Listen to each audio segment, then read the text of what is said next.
Hello from Ecuador. I'm going to try doing a slightly longer video, but I'll keep it to 10 minutes if I can, because I just wanted to talk about Ecuador in general, and I won't be able to do that in 10 minutes, but make a start, and if you want more, you know what you can do. You can sort of like it or do whatever is indicated, and therefore you know what not to do if you don't particularly want any more.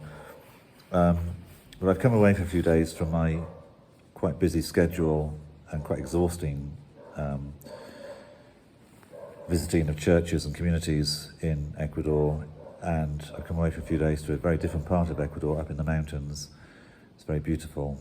I'm resting today, partly because of the altitude, not wanting to put myself at risk of altitude sickness, so a good day to reflect on things.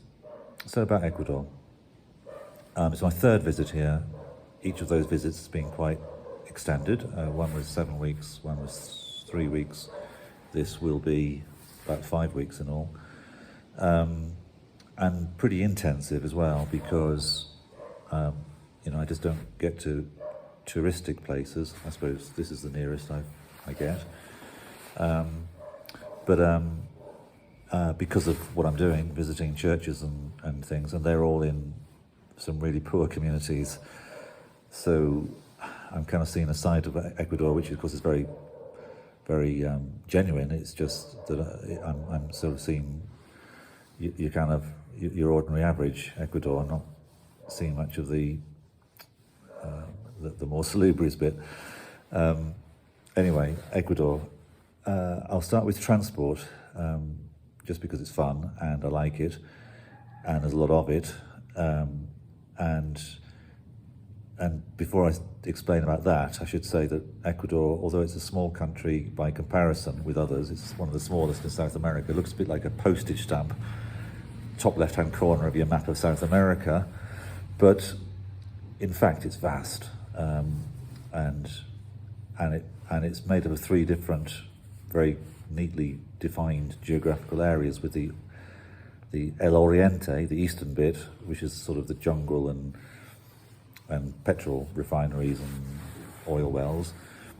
Then there's the middle Sierra, the Andes, which is very high and where I am now, and very beautiful.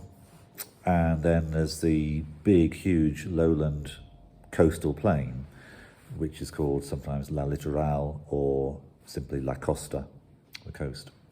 And actually that's where I spend most of my time, and it's where most of the people live, it's where most of the industry is, and it's where most of the crops are grown.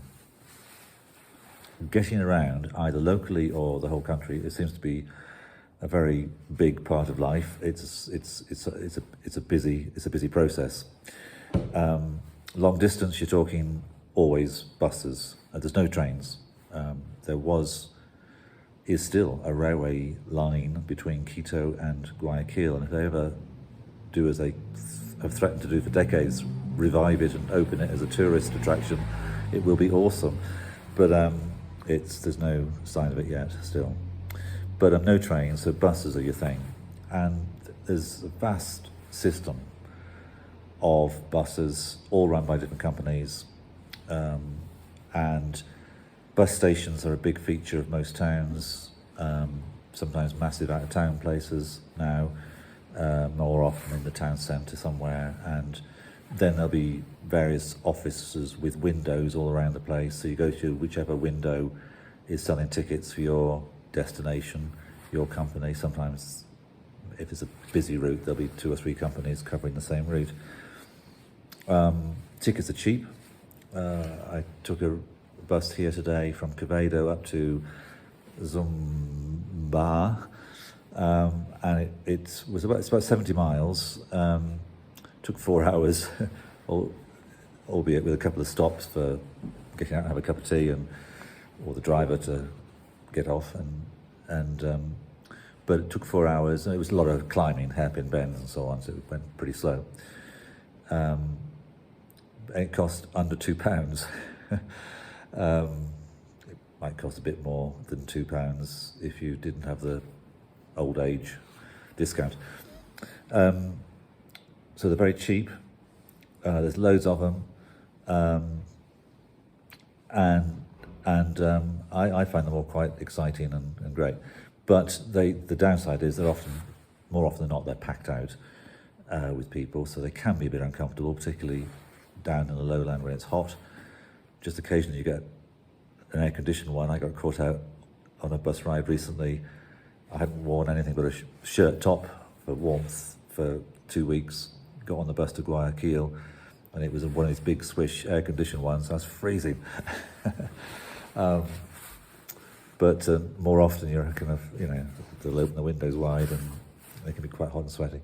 The other thing is there seems to be any timetables. I was trying to research this route from Quevedo last night, get myself online, absolutely nothing. I went right through Google.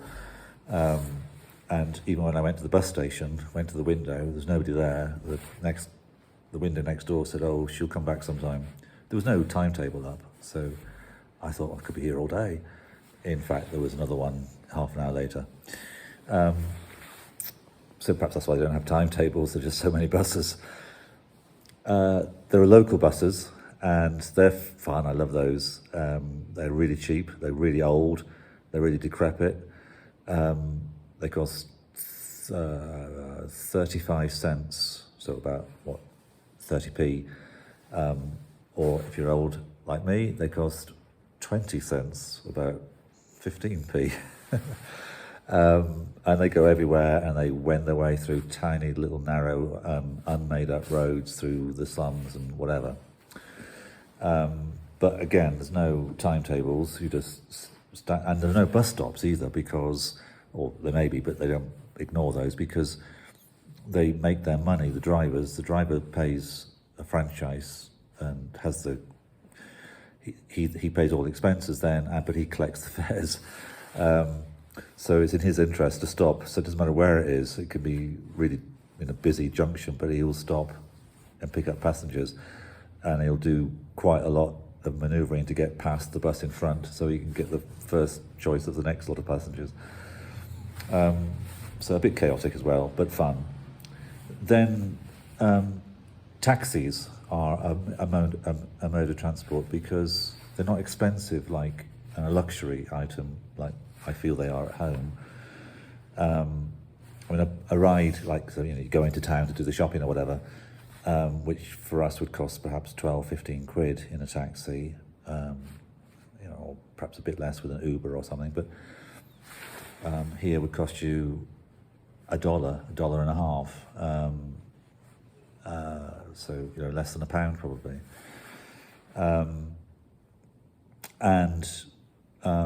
Then there are little 3C motos. They're great fun. Sort of cannibalized motorbikes. That's done a lot. It's a huge little street corner industry here of cutting up motorbikes and attaching them to all kinds of things for transport and cargo carrying. But they make these little sort of taxis with a sort of little covered yellow chassis at the back, where two people can sit comfortably with their bags. And they're about half the price of taxis. Sometimes you get sort of shared camionettes, either enclosed, so you sort of sit inside in benches, or you sit outside on benches, or in some cases people just seem to stand or cling on to the back. I don't recommend those, and I haven't used them much. But you find those particularly in rural areas a lot. And then for other people, there's loads of motorbikes. The climate, of course, is warm in the lowlands, so it makes sense. Just motorbikes everywhere, and of course it's a cheap mode of transport. There are rules and regulations.